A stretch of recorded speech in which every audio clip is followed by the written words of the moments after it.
Assalamualaikum warahmatullahi wabarakatuh. Perkenalkan, nama saya Nur Apriani. Saya adalah salah satu mahasiswi SD STMB Bandung Business School dengan NPM 101201060. Video ini saya buat untuk melengkapi atau menyelesaikan salah satu tugas mata kuliah saya, yaitu pendidikan agama. Dalam video ini saya akan menjelaskan atau meresum mengenai pertemuan materi pendidikan agama selama tengah semester ini. Selama pertemuan mata kuliah pendidikan agama tengah semester ini, yaitu membahas mengenai ma'rifatul insan. Ma'rifatul insan atau mengenali diri sendiri adalah kita mengetahui mengenai penciptaan manusia oleh Allah Subhanahu wa Ta'ala, yang mana manusia itu adalah makhluk yang paling sempurna di antara makhluk-makhluk lainnya. Di Ma'rifatul Insan bagian pertama kita akan membahas Ta'rif al-Insan atau pengenalan manusia. Sebelum kita membahas lebih dalam, kita harus tahu mengenai apa definisi manusia. Manusia itu apa ya? Manusia adalah sosok makhluk yang paling sempurna yang Allah ciptakan, yang di dalamnya diciptakan juga tujuan-tujuannya, yaitu untuk beribadah kepada Allah Subhanahu wa Ta'ala. Dalam diri manusia terdapat 3 komponen penting, yaitu yang pertama ruh dan jasad, yang kedua akal, dan yang ketiga hati. Dari 3 komponen tersebut, Allah menyempurnakannya dengan tugas ibadah, di mana tugas ibadah itu adalah sebuah amanah yang harus dilakukan oleh diri seorang manusia. Di Ma'rifatul Insan bagian kedua, selanjutnya kita akan membahas Hakikatul Insan atau hakikat manusia. Apakah hakikat itu? Hakikat adalah intisari dasar atau kenyataan yang sebenarnya. Jadi, pada kesempatan ini kita akan mengetahui hakikat kita sebagai manusia itu apa. Yang pertama, kita adalah makhluk. Dan makhluk itu diciptakan dalam keadaan yang pertama, dalam keadaan fitrah. Fitrah menurut Kamus Besar Bahasa Indonesia adalah dalam keadaan yang suci atau keadaan sebenarnya. Kemudian manusia juga diciptakan dalam keadaan lemah atau dhaif, yaitu di mana manusia itu tidak mampu melakukan apa-apa melainkan sesuai dengan kehendak Allah Subhanahu wa Ta'ala. Yang dimaksud lemah dalam apa? Yaitu terutama manusia sangat lemah dalam mengendalikan hawa nafsunya, dan juga lemah dalam kesabaran dan lemah dalam iman. Yang selanjutnya, Allah menciptakan manusia dalam keadaan bodoh atau jahil. Allah memberi amanat atau tugas-tugas beribadah kepada langit, bumi, dan gunung-gunung. Masing-masing makhluk, coba bayangkan ketika masing-masing makhluk itu dapat berbicara, maka semuanya akan enggan untuk memikul beban tersebut. Selain diciptakan dalam keadaan bodoh, manusia juga diciptakan dalam keadaan fakir. Apakah itu fakir? Fakir itu membutuhkan Allah atau membutuhkan kehendak Allah. Karena manusia itu tidak mempunyai apa-apa selain dari kehendak Allah, dan apa yang dimiliki manusia saat ini itu adalah titipan dari Allah Subhanahu wa Ta'ala, dan kita tidak bisa menghalang-halangi untuk Allah mengambil kembali, karena itu sudah kehendak Allah Subhanahu wa Ta'ala. Manusia juga adalah dimuliakan. Manusia merupakan satu-satunya makhluk yang paling dimuliakan di antara makhluk lain, karena di dalam manusia Allah meniupkan ruh kepadanya, dan juga Allah memberikan keistimewaan. Keistimewaan itu apa? Yaitu Allah memberikan raut wajah yang indah kepada manusia. Juga Allah memberikan akal pikiran untuk dia bisa menerima petunjuk, dan kemudian dia bisa berbudaya dan berpikir. Hakikat manusia selanjutnya adalah dibebani. Dibebani dengan apa? Dibebani dengan tugas ibadah dan tugas khalifah. Dibebani dengan tugas ibadah itu seperti apa? Yaitu Allah mewajibkan kepada umat manusia untuk selalu bertakwa kepadanya dengan menjalankan segala perintahnya dan menjauhi segala larangannya. Kemudian beban khalifah itu apa?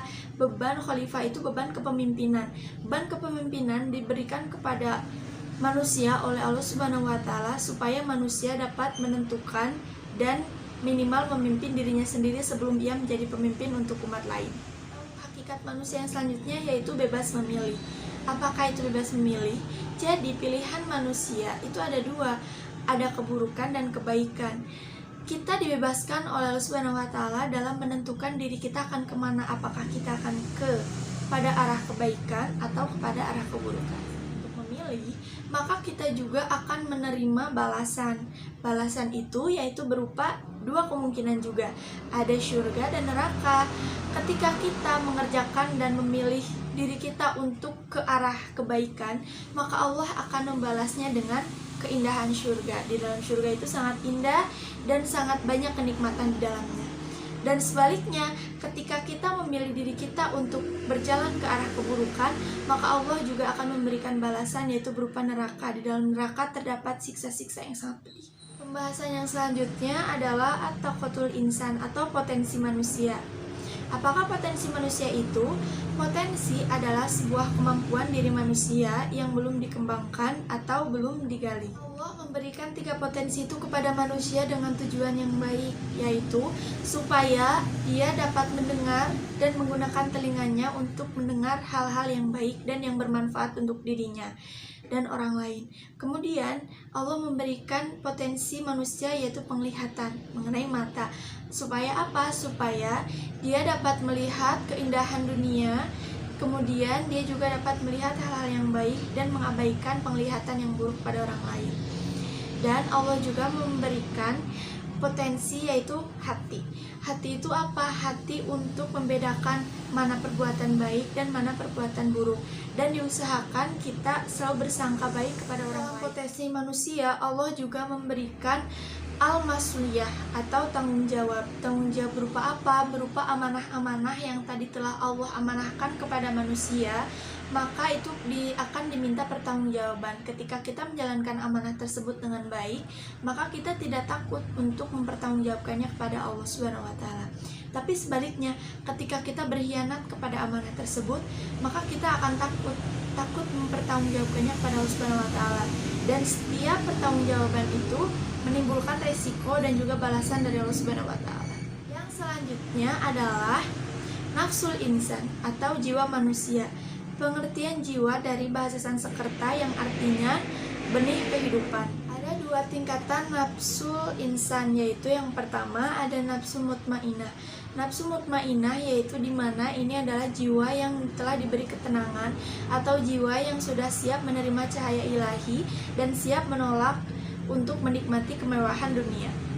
Kemudian yang kedua ada nafsu lawamah. Apa nafsu lawamah itu? Yaitu sebenarnya orang itu telah tahu mengenai keburukan dan kebaikan, tetapi dia belum mampu melakukan kebaikan dan selalu terjerumus ke dalam keburukan. Yang selanjutnya adalah sifatul insan atau sifat manusia. Jadi sifat manusia tergolong menjadi 2 bagian, yaitu yang pertama ada sifat takwa dan sifat kufur. Sifat takwa itu apa? Sifat takwa itu ketika kita sebagai manusia dapat melaksanakan apa yang diperintahkan oleh Allah Subhanahu wa taala dan dapat menjauhi apa yang dilarangnya. Insya Allah ketika kita menjadi manusia yang takwa, maka Allah juga akan memberikan hadiah atau balasan berupa surga. Sebaliknya, ketika kita menjadi orang yang kufur atau tidak mau bersyukur, maka Allah akan memberikan azab-azab di dalam neraka nanti. Kufur seperti dijelaskan di dalam ayat Al-Quran yang artinya, ketika kita bersyukur kepada Allah, maka Allah akan menambah nikmat kepada kita.